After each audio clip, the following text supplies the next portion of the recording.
Hannibal इस series में करीब 3 सीजन्स हैं। उसके बाद ये डिसकंटिन्यू कर दिया गया था। पहले 2 सीज़न सीज़न 1 सीज़न 2 आपको NBC पे तो डायरेक्टली वहाँ पे ब्रॉडकास्ट किया गया था और बाद में सीज़न 3 इंटायरली नेटफ्लिक्स पे आई। और जब नेटफ्लिक्स पे आई तो ऑब्वियसली पहले के 2 सीज़न भी नेटफ्लिक्स पे आई। अभी नेटफ्लिक्स पे शायद ये अवेलेबल नहीं होगा। डू लेट मी नो अगर आपके कंट्री पे रीजन में नेटफ्लिक्स में अवेलेबल है। So right down in the comments below कि अगर आपको हैनिबल नेटफ्लिक्स पे दिख रहा है। This series one of my favourite है ऑनेस्टली। मेरे चैनल पे वीडियोस आपने पहले भी देखे होंगे तो आपको पता होगा कि मुझे अमेरिकन साइकोलॉजिकल थ्रिलर ये कंटेंट पसंद। हैनिबल नाम से ही लगता है। अगर आपको हैनिबल के अपने नॉवेल्स पढ़े हैं और अगर आपने साइलेंस ऑफ द लैम्ब इस तरह की मूवी देखी हैं आपने जहाँ पे एंथनी हॉपकिंस हैनिबल का रोल किया था, so you would know what I am talking about. But frankly जब मैंने इस सीरीज़ के बारे में सुना था, मैंने पोस्टर्स देखा था, तो मैं ऑनेस्टली मैक्स मिकालसन को नहीं जानता था। बट ये वही हैं। बाद में अगर आपने एवेंजर्स की सीरीज़ देखी होगी तो स्ट्रेंज के ये सोलो मूवी में ये विलेन थे। इसके अलावा भी और भी काफ़ी सारी इनकी मूवीज़ हैं, नेटफ्लिक्स पे आप देख सकते हो। अच्छी एक्टिंग करते हैं ये। Very honestly I was sceptical क्योंकि इसके पहले मैंने कभी मिकालसन की मूवीज़ या सीरीज़ या कॉन्टेंट्स नहीं देखी मैंने, तो मुझे नहीं पता था कि एज एन एक्टर कैसे हैं। And also I was very sceptical because Hannibal is a very big title एक तरह से, क्योंकि जिस तरह से एंथनी हॉपकिंस ने हैनिबल का रोल निभाया है, Mikkelsen got some really big shoes to fit in. I was very sceptical even imagine any other actor इस कैरेक्टर को निभाते हुए। So very frankly I was very sceptical और मुझे लगा था कि शायद ये सीरीज़ नहीं चलेगी। मुझे हो सकता है कि ये सीरीज़ इसका कंटेंट पसंद ना आए। तो बात करते हैं इसकी स्टोरी की। अगर आपने मैं अज्यूम करता हूँ कि आपने साइलेंस ऑफ द लैम्ब और हैनिबल लेक्टर की बाकी मूवीज़ ज़रूर देखी होगी और तो आपको पता होगा कि हैनिबल लेक्टर क्या है। अगर नहीं तो फिर I would do recommend this 2 movies जहाँ पे sir Anthony Hopkins a great actor, उन्होंने हैनिबल लेक्टर का रोल किया था। सबसे पहले वो देखिए। रिलेशन ऐसा कुछ नहीं है, बट हाँ definitely because we are talking about the same character, तो एक तरह से आप कह सकते हो कि हैनिबल की ये ओरिजिन स्टोरी है, एक तरह से कह सकते हो आप। बिफोर दिस कॉन्सेप्ट और before this episode of Silence of the Lamb और बाकी जो मूवीज़ में हमने देखा है, उसके पहले क्या हुआ था। सो यहाँ पे हमारे ये देखा जाता है कि एक एरिया है जहाँ पे बहुत सारे सीरियल किलिंग्स हो रहे हैं और सीरियल किलिंग के इन्वेस्टिगेशन के टाइम पे क्राइम सीन पे एक क्रिमिनल प्रोफाइलर को भी बुलाया जाता है टू अंडरस्टैंड कि वो क्रिमिनल क्या होगा, कैसे होगा, उसकी साइकी क्या रही होगी, कैसे उसने शूट किया होगा, क्या उसके माइंड में था जब उसने इस तरह का क्राइम किया था, so that they can probably profile कि ये बंदा कौन हो सकता है, किसने ये मर्डर्स या ये क्राइम्स करे होंगे।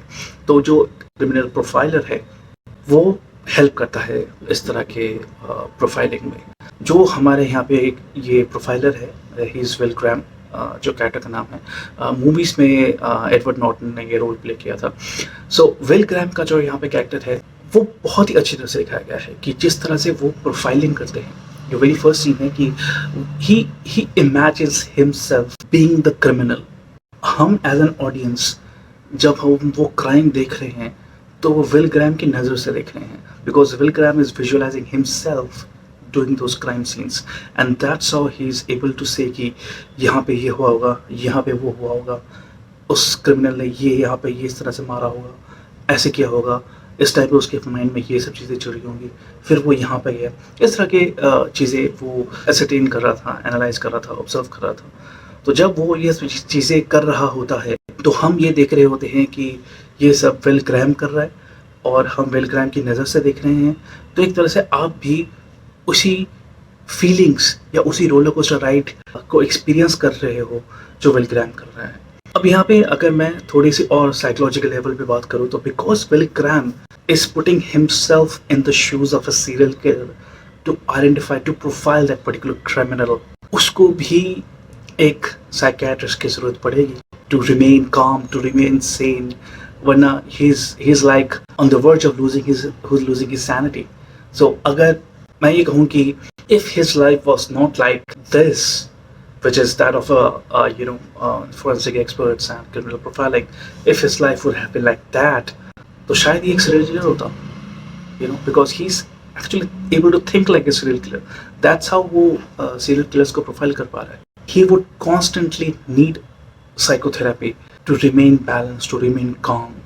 और यहाँ पे जो साइकेट्रिस्ट असाइन किया जाता है विल ग्रैम के लिए, he is Hannibal Lecter. Mind blown, right? Because अगर आपको पता है हैनिबल लेक्टर कौन है, so Hannibal Lecter is really the antagonist in the entire episodes of Silence of the Lamb और बाकी जितनी मूवीज के बारे में बात करी थी. So when the villain himself is appointed as someone to help you, to guide you, to mentor you, वो क्या होगा फिर? तो इसलिए यहाँ से चीज़ें बड़ी इंटरेस्टिंग सी लगने लग जाती हैं.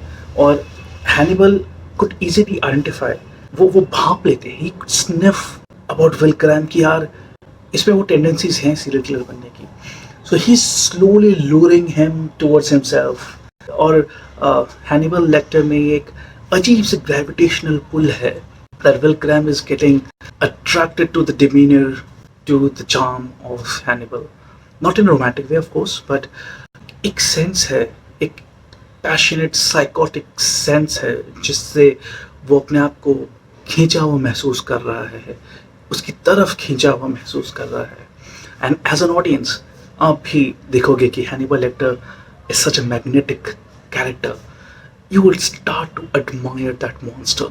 He is a monster. You will start to admire him, just like what we did with the character Joe Goldberg and you with the character Dexter Morgan in the series Dexter. इसके बारे में भी मैं top right corner पे इसके review links दे रखे हैं, आप उनको देख सकते हो. जो हैनिबल लेक्टर हैं, जो प्ले कर रहे हैं मैथ्स मिकल्सन, ये इनके 3 शेड्स हैं हैनिबल लेक्टर के. एक जो सीरियल किलर है, एक ये साइकोथेरेपी देते हैं साइकेट्रिस्ट, एक he is like this 5-star Michelin cook. जिस स्टाइल से, जिस चार्म से, जिस एरिस्टोक्रेसी से, जिस पनाश एलिगेंस से वो खाना बनाते हैं, लाइक अ 3-piece सूट, उसके ऊपर एक एप्रन, एंड जिस स्मूथली तरीके से वो खाना बनाते हैं, amazing. That's amazing man, amazing. I mean he should be there in the MasterChef. और ये राज की बात नहीं है, अगर आपको हैनिबल के बारे में पता है तो यू वुड नो कि हैनिबल किस चीज़ से खाना बनाते हैं. डेफिनेटली वो नॉनवेज खाना बनाते हैं.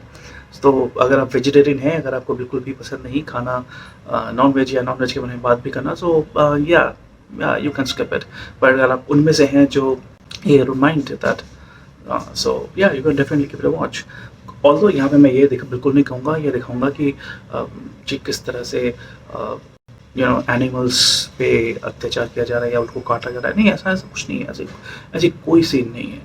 It's all in the mind. जिस तरह से आपको डेक्स्टर याद है, Dexter was a serial killer, but Dexter जिस तरह से जब अपने किलर्स को, अपने विक्टिम्स को, अपने प्रेस को मारते हैं, सो कभी उन्हें काटते हुए नहीं दिखाया है, कभी उन पे आरी चलाते हुए नहीं दिखाया है, उनके पीसेस, वो बॉडी पीसेस में काट रहे हैं, वो सब नहीं दिखाया है. But it is understood, that's how the direction and the story work goes.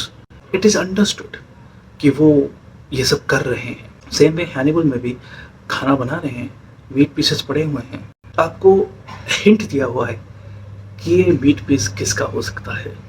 और इस तरह से बहुत ही विटी डायलॉग्स है. जैसे एग्जांपल, जब वो खाना खा रहे हैं और खाना खिला रहे हैं, सबको खाना खिलाते हैं, वो एक पार्टी थ्रो करते हैं, डिनर पे सबको बुलाते हैं. तो और क्योंकि बहुत अच्छे कुक हैं, सो उनको तारीफ मिलती है. एक गेस्ट उनके ये भी कहते हैं कि ये बहुत ही अच्छा खाना है, तो क्या है ये, was it like a rabbit? Hannibal बड़े स्टाइल से कहते हैं कि well it's not a rabbit, but I can certainly say that he did give me a good time in running. तो आप समझ सकते हैं कि एक बंदा भाग रहा था और उसने उसको पीछे से मार दिया और उसी का खाना दिया है. एक सीन और है जहाँ पे मैं स्पॉयलर्स नहीं दे रहा हूँ, but I am just sharing some teasers. एक बंदे का टांग काट के कुक करके उसी को खिला दिया. वाओ. अगर आपको फ्रैंकली इस तरह की चीज़ें पसंद हैं, और ये बहुत ही dark, deep, psychologically involving movie है या सीरीज़ है, बच्चों के लिए तो डेफिनेटली नहीं है. एक ऐसी सीरीज़ है जो मैं कह सकता हूँ कि that would question your sanity too. I mean, you would start loving the monster, you will start loving the antagonist, and then you are like, gosh, am I really sane? मतलब just like Dark Knight Rises और Dark Knight में जो joker था, या जो entire DC universe के जो villain है जोकर, हम सबको पता है, या जोकर, बैटमैन का जोकर, उसको भी हम काफ़ी लोग पसंद करते हैं, राइट? काफ़ी लोग पसंद करते हैं, but he is a villain. Does that makes us drawn towards evil, या हम में भी वो विलेन के ट्रेट्स हैं because of which we are getting drawn towards the villain or the antagonist? That questions you, right? You are able to, you start questioning your morality, you start questioning your sanity. Gosh, मुझे ये पसंद क्यों आ रहा है? So इस तरह की चीज़ें आपको सीरीज सोचने पे मजबूर करेगी. In a nutshell, I can certainly say कि मैं ये वीडियो ज़्यादा लंबा नहीं खींचूंगा, although I do want to talk a lot about it. In a nutshell, I'll just say ये सीरीज इंसैनिटी क्या होती है, साइकोसिस क्या होती है, उसके बारे में आपको बताएगी, without of course you losing your mind. अगर आपने ये सीरीज देखी है, so throw me some likes and give me the comments that आपको कौन सा वाला वो सीन या कौन से एपिसोड्स आपको अच्छे लगे थे, किसकी एक्टिंग ज़्यादा अच्छी लगी आपको, विल ग्रैम की या है मैक्स निकल्सन की. और अगर आप ये प्लान करना चाहते हो देखना, so to give it a watch certainly, throw me some likes, press the subscribe button and press the bell icon, so that मैं जब भी कोई वीडियो अपलोड करूँ आपके स्क्रीन पे आ जाओ. और अगर आपको इस तरह की मूवी रिकमेंडेशन, सीरीज रिकमेंडेशंस पसंद आ रही है मेरे चैनल पे, so do promote it, share with friends and let me know कि और कौन से मूवी रिकमेंडेशन के बारे में बात करना चाहते हो. That's all me for now. Thank you. Bye.